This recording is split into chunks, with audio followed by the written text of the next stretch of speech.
하는 행동을 보면 정말 본인이 군부 독재 물러나라 라고 하면서 막 그 혈서를 쓰고 투신을 하고 하는 그런 시국투사 산화한 독립운동가 행세를 딱 하는 꼴이다 하는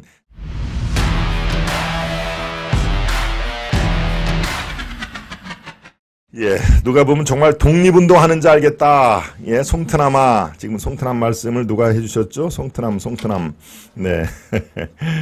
송트남 아마, 왜 자꾸 송영길을 송트남이라고 하죠? 경혜님이시군요. 송영길을 왜 송트남이라고 할까요? 하는 분들도 분명히 계실 겁니다. 송영길 플러스 베트남의 압축어인데, 송영길이 몇 년 전에, 베트남에 이 일행들하고 몇 명이 갔는데 거기서 이제 성매매를 했다는 거 아닙니까? 성매매 베트남 그쪽에서 동남아 태국, 베트남 이런 데는 한때 그런 게 성행을 했다고 합니다. 지금은 아마 거기서도 이런 게 단속 대상이 될 테니까 지금은 거의 없어졌다고 봐야 되지 않겠습니까? 그런데 몇 년 전에 그런데 그것을 제보를 하고 또 구체적으로 무슨 사진까지 제가 그 당시에 본 것 같은데 그래서 시민단체가 고소고발을 했죠. 고발을 제3자 고발을 했는데 그게 아마 그 증거 없음 이걸로 그 사법 처리가 종결된 걸로 제가 알고 있습니다. 그러니까 그 뒤에 더 이상 그거에 대해서는 왈가왈부를 하지 않았는데 이번 일을 계기로 송영길 대신에 송트남이라는 그런 얘기가 자연스럽게 이렇게 나오는 그런 상황인 것이죠. 네. 그렇죠. 지금 어제 이 시간에 제가 11시에 할 때 10시쯤에 서울중앙지검에 출두한 송영길에 관련된 얘기를 드렸습니다. 어제가 1탄이면 오늘은 2탄쯤 되겠는데요.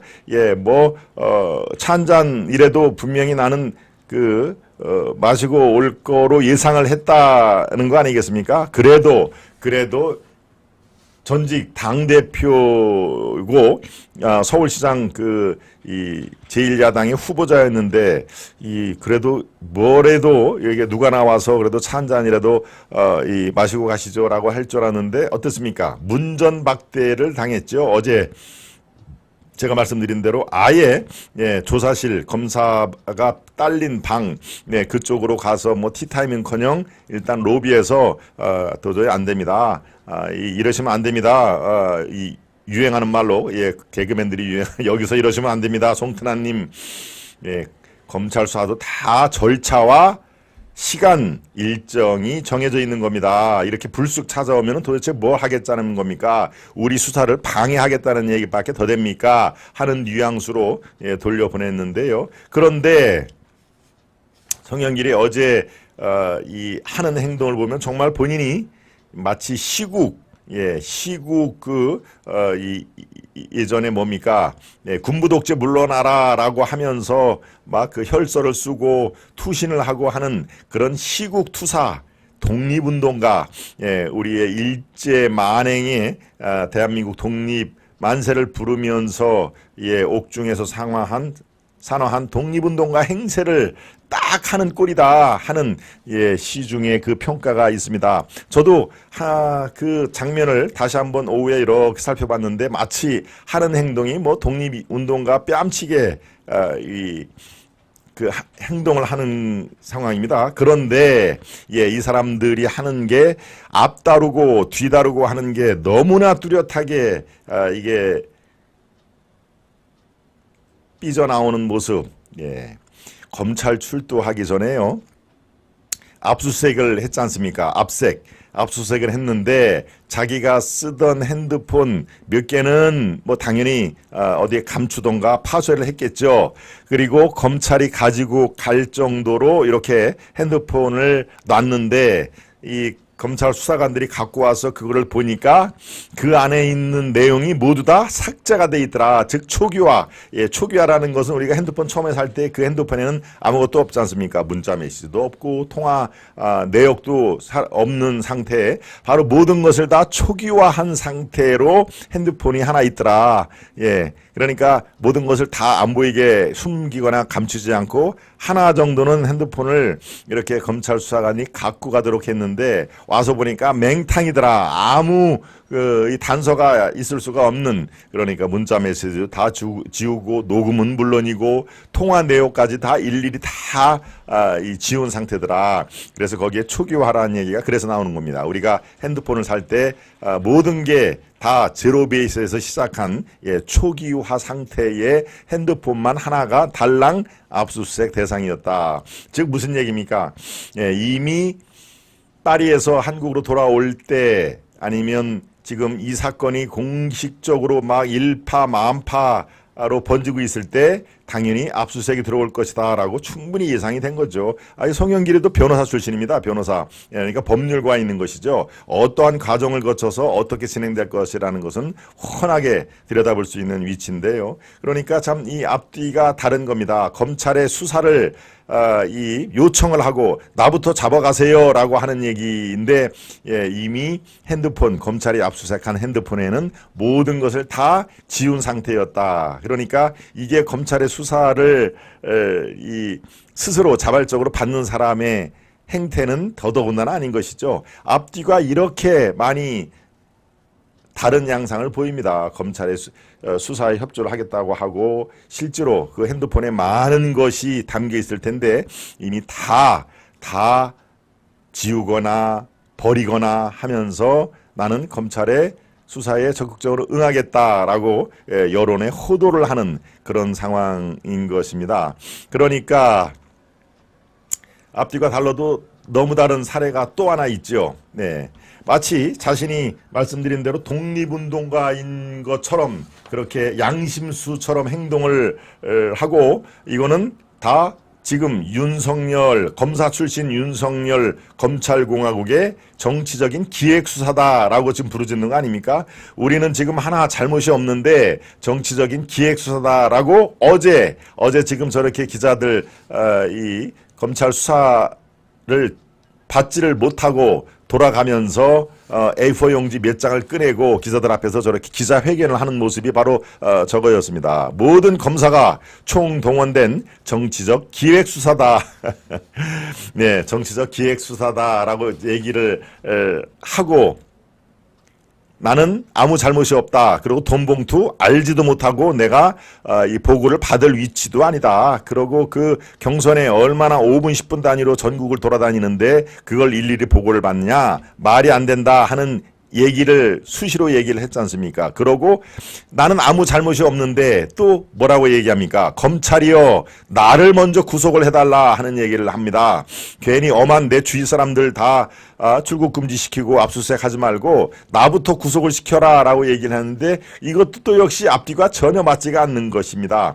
이거는 대한민국 검찰, 검사 출신인 윤석열의 검찰공화국이 나를, 이 야당 대표였던 나를 정치 탄압하는 것이다. 그리고 모든 것이 정치적인 기획수사다라고 얘기를 하면서, 그렇다면 자기는 죄가 없다는 얘기 아닙니까? 그런데 나를 먼저 구속을 시켜달라. 이게 도대체 앞뒤가 하나도 맞지가 않습니다. 자기는 죄가 없는데 왜 구속을 시켜달라는 얘기입니까?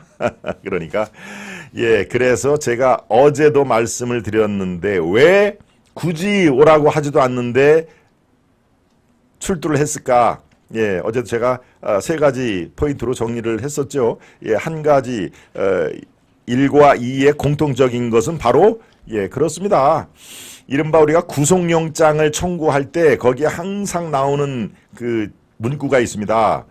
도주와 은폐, 증거인멸, 도주와 증거인멸의 위험이 있기 때문에 구속영장을 발부한다.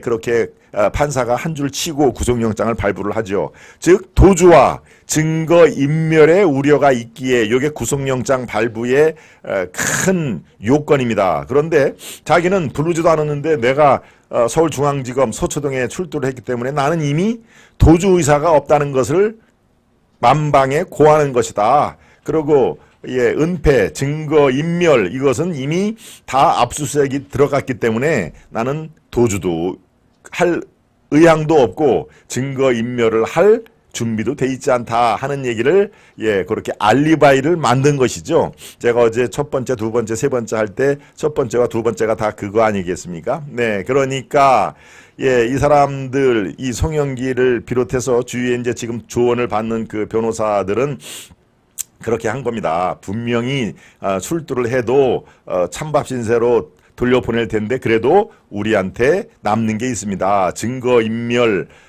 이 도주 우려가 없다는 것을 확실하게 보여준 거니까 아마 구속영장이 청구가 돼도 판사 측에서 발부를 하지는 않을 것이다 라고 하는 실제적인 계산이 깔려있는 그런 상황인 것입니다. 네, 그러니까 어떻습니까? 정치적인 기획수사다라고 하면서 자기가 나를 먼저 구속시켜달라라고 얘기를 앞뒤가 전혀 맞지 않는다는 얘기를 하는 이유가 오히려 구속영장 발부 시 이 판사들이 구속영장을 쉽게 발부하지 못하기 위해서 선제적인 그런 꼼수를 쓴 것이다 라는 얘기 어제에 이어서 오늘 더 강조를 하는 것인데요. 정말 그렇습니다. 누가 보면 뭐 완전히 독립운동가의 양심선언 뭐 이런 것들을 연상케 하는 그런 상황인 것이죠. 어제 지금 저 기자회견을 하는 저게 A4 용지 6장입니다. 6장 분량 입장문을 딱 꺼내 들어서 뭐 준비를 단단히 해온 것이죠. 꺼내들여서 검찰 조사가 아닌 기자회견을 했다. 그러니까 저 송영길은 검찰 출두가 하는 게 아니고 아예 기자회견을 서초동 검찰청장이라는 장소를 빌려서 거기서 기자회견을 했다. 그 내용 중에 하나 어제 말씀드리지 않는 내용 중에 하나가 이거였습니다. 취재진 앞에서 가슴을 치면서 이렇게 가슴을 치는 모습 보였죠. 답답하다 이겁니다. 그러죠. 가슴을 치면서 내가 프랑스 레지옹 도네르 훈장, 여러분들 아마 한번 들어보셨을 것도 같습니다. 훈장 이름이 레지옹 도네르 훈장, 아마 가장 높은 수준의 훈장이라는 것이죠. 이것을 2개나 받은 유일한 대한민국 정치인이다. 프랑스에서 대한민국 정치인 중에서 나 송영길이만 유일하게 그 훈장을 2번이나 줬다 하는 얘기를 어제 하면서 자신의 가슴을 이렇게 치는 모습 여러분들이 아마 매체를 통해서 보셨는데요. 그리고 또 나는 연구실을 배정받고 강의하는 사람이었다. 내가 프랑스에 놀러 갔습니까? 라는 얘기도 했죠. 나는 프랑스에 놀러 간 거 아니다. 나는 연구실을 배정받고 내가 가끔씩 강의도 한다 하는 얘기인데요. 검찰이 그런 사람을 사실상 소환한 거 아니냐. 그래서 들어오라고 한 거 아니냐. 그래서 내가 들어왔고 검찰이 어차피 수사를 할 거면은 내가 빨리 자발적으로 수사에 응한 거다. 뭐가 잘못됐느냐? 그래. 이게 모든 검사가 총동원된 정치적인 기획수사다라고 한마디로 딱 단정을 한 상태인데요. 어제도 말씀드렸지만 검찰 수사, 뭐 변호사가 더 잘 알죠. 송영길 변호사가 검찰 수사는 다 주위 사람들 돈을 받고 돈을 모금하고 돈을 주는 사람들 먼저 정황 수사를 딱 합니다. 이렇게. 그래서 언제 어느 날 누가 이렇게 돈을 주고 300만 원짜리 10장을 돈 봉투로 만들어서 주고 하는 것들이 다 된 다음에 이 사람들이 누구를 위해서 일을 했습니까? 송영길을 위해서, 송영길의 당선을 위해서 얘기를 한 거니까 마지막에 송영길을 딱 불러서 자 이렇게 했죠? 아닙니다. 모릅니다. 나는 뭐 금시초문이다 라고 할 때 그래요? 자 이거 증거 한번 보세요. 라고 하면은 이제 뜨끔 아이고 이 검찰이 이런 것까지 다 준비가 돼 있구나, 이런 것까지 다 조사가 다 완벽하게 돼 있구나 라고 하면은 이제 그때는 어쩔 수 없이 이렇게 자백을 하는 그런 시스템 아닙니까? 그러니까 검찰 수사에 A, B, C, D가 있는데 이것을 불쑥 자기 먼저 하겠다고 하면은 그게 수사가 제대로 되겠습니까? 검사가 당연히 이거에 대해서 이거 맞습니까? 이거 이렇게 했습니까? 라면 모른다. 나는 거기에 대해서 이 경선에는 워낙 정신이 없기 때문에 나는 보고를 받을 시간조차 없었다. 다 아랫사람들이 한 것이다. 그들한테 물어봐라. 나는 알지도 못했고 그런 것을 보고받은 적도 없다. 라고 얘기를 하는 선에서 그러면 뭐 그게 수사인가요? 알겠습니다라고 다 이렇게 수사관들이 그냥 받아 적기만 하고 돌려보낼 수밖에 없는데 바로 송영길이가 노린 것은 그런 것입니다. 오히려 수사를 방해를 할 목적이었죠. 결과적으로는 자신의 구속영장 청구할 때 발부가 되지 않도록 하는 사전에 알리바이를 깔아놨다 하는 얘기입니다. 네, 거기에 지지층 결집 이거는 여러분들이 충분히 잘 아실 겁니다. 마치 이재명 개딸들이 이재명을 집중적으로 지금 보호막을 쳐서 이재명을 보호하는 것처럼 송영길 지지 팬덤이 또 있지 않습니까? 예, 정치를 그래도 20년 동안에 한 사람들인데 그 사람들한테 시그널을 보내는 것이죠. 자, 이재명처럼 나를 좀 보호해 주세요. 당신들이 보호를 해야 내가 검찰 조사 과정을 무난히 넘길 수가 있다라고 하는 그런 상황이니까요. 네, 예, 그래서 송영길은 자칭 독립운동가 행세를 하는 그런 모양새를 연출하는 참 21세기 대한민국 정치판에 뭐라고 표현합니까? 희극으로 표현을 할까요? 희극. 예. 그렇군요. 더블 봉투당 사람들은 국민들 국어 공부시키러 나왔나 봐요. 앞뒤가 안 맞는 말 맞추기. 뭔 말인지 모를 말에 이해도 높이기 등등요. 맑은 순이님. 네. 무조건 모릅니다. 기억 안 납니다 하면 잡아놓지도 못하는 세상이 온 듯합니다. 법이 바로 서야 나라가 바로 사는 것 아닐까요? 지난 5년 동안 법치가 무너졌어요. 우리 뭉실님, 예, 켈리님, 예, 영관지키님, 네, 제주여행님, 광해소리님,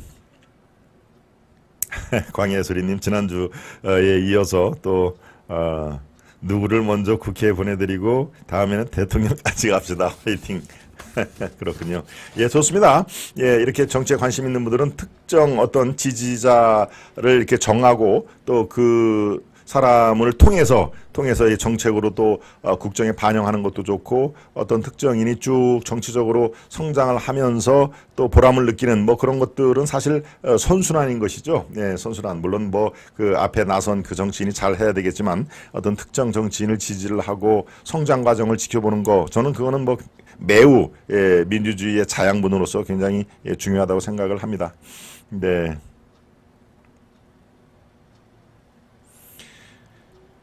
예, 연관짓기님, 페네마이크 시강님 응원하다. 개딸들하고 싸우다 왔네요. 은하켈리님이 개딸들하고 지금 싸우다 왔다는 말씀이신가요? 예, 예, 그렇군요. 예, 개딸들하고 싸우지 마십시오. 아유, 싸울 대상이 따로 있죠. 무슨 개딸들하고 이렇게 뭐 언성을 높여야 그거는 뭐 하나 도움이 안 됩니다. 그 사람들을 아무리 논리적으로 설득을 해도 설득이 되지도 않을 뿐더러 예, 설득을 당할 마음의 준비가 하나도 없는 사람이니까요. 그거는 뭐 절대 그를 싸울 필요가 없다 하는 얘기를 제가 말씀을 드립니다. 예, 첫 번째 이슈. 예, 누가 보면 참 진짜 송영길 독립운동가인 줄 알겠다. 그렇게 참 태연하게 이 기자회견을 하고 기자회견을 하려면은 뭐 굳이 거기까지 가서 서초동 검찰청장 앞에 가가지고 딱 A4 용지 6장을 꺼내가지고 쭉 얘기를 하고 그 결론은 그거였습니다. 이 모든 것이 바로 검사가 총동원된 정치적인 기획수사다 하는 얘기인데요. 정말 그렇게 생각을 할까요? 아니 돈봉투라는 녹취록이라는 분명한 그런 정황적인 증거가 있는데도 저렇게 딱 잡아떼니 네, 이거는 뭐 아예 정말 이 검사가 이 조사실에서 정말 빼도 박도 못하는 증거를 딱 내놔야 이제 뭐 그때는 기억이 잘 안 났는데 뭐 지금 생각해 보니까 그런 일이 있었네요라고 이제 한 발 빼면서 마지못해 시인하는 예 그런 시간이 곧 다가오겠죠. 예.